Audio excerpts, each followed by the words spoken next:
Ride began their career in the early 1990s, a period before the internet and therefore a period before instant access was available for music fans.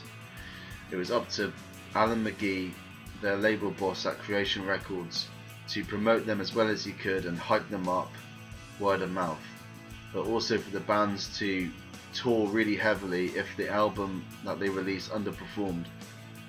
Ride had fanzines, which was the equivalent of social media back then, where they could do Q&As and stuff. They also had VHS videos like Live at Brixton Academy.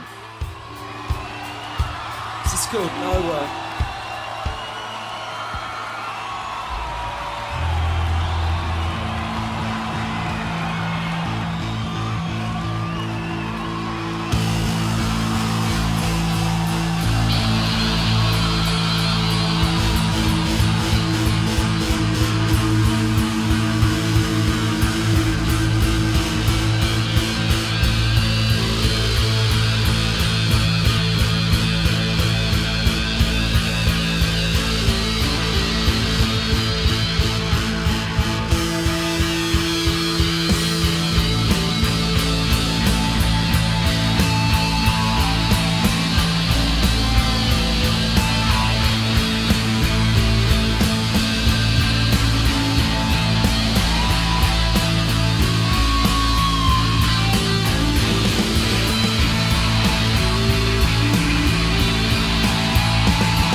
These days, there is a Ride Archive website set up by fans that showcases all of the old fanzines from the 90s, as well as other promotional content such as live EPs which they released back in the day, and the Brixton Academy DVD aimed at the French market. Here is their first TV performance. This was another means of promotion in the 90s. Ride are coming back and they're going to do a song. And this song is called Seagull! Yes!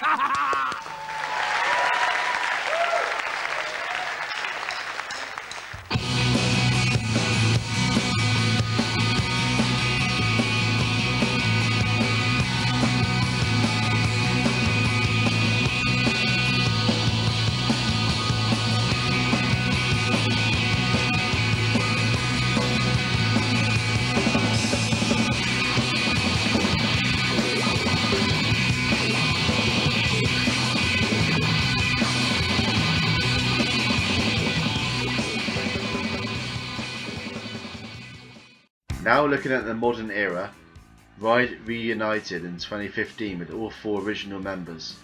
They released their first comeback album in 2017 with Weather Diaries, then they released a 4-track EP the same year, and then in 2019 their latest effort is This Is Not a Safe Place. So now we're going to look at the differences between the modern era versus their 90s marketing. With This Is Not a Safe Place, they had their own logo, which was on their t-shirts and their website. It became a big theme. You can see on their official website they have reissues of early EPs, so they tick the nostalgia boxes as well as drawing in new fans. They stay current, reissuing t-shirts. They have a great merchandise department where they can showcase this on instant access on mobile phones or laptops. They have vinyl bundles, so it comes with a t-shirt and CDs. Mark Gardner has his own OX4 studio. He's become a producer as well as a musician, so that's something that's happened. Their website features, you can watch videos from YouTube on their official site, so they have hyperlinks there, so it's instant access, and then you've got their selection of where they are, so Twitter, Instagram, Facebook, Apple Music, Amazon Music, and Twitter. They are the outlets. They have a YouTube channel which features all of their discography as well as videos and live performances. The Ride Archive website is a fan-run website that shows tweets and retweets by others and band members on Twitter, as well as having a full discography. You can see there they are the fan base is active on Twitter, which shows old footage as well as new stuff. So they're catering for all ages. There's their Twitter page. They've got their own separate accounts, the band members, which are linked in Tim Burgess's listening book. You can see how they use Twitter to do a walkthrough of their old albums with Tim Burgess.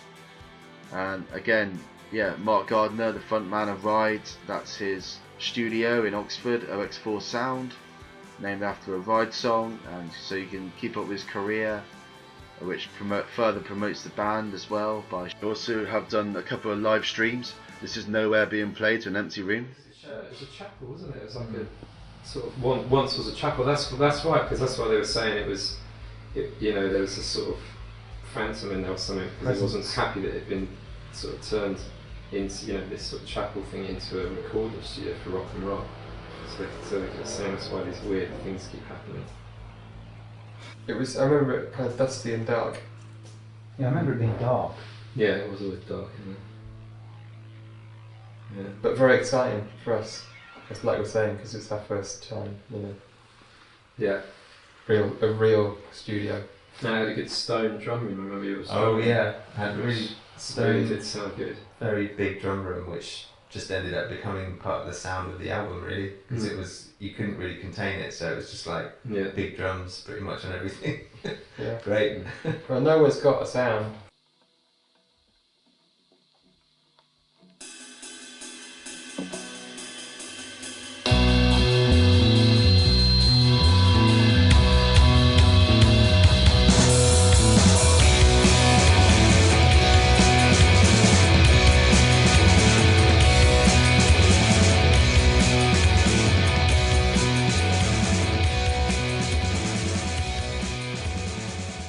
And that concludes my presentation on the marketing differences between then and now for Ride.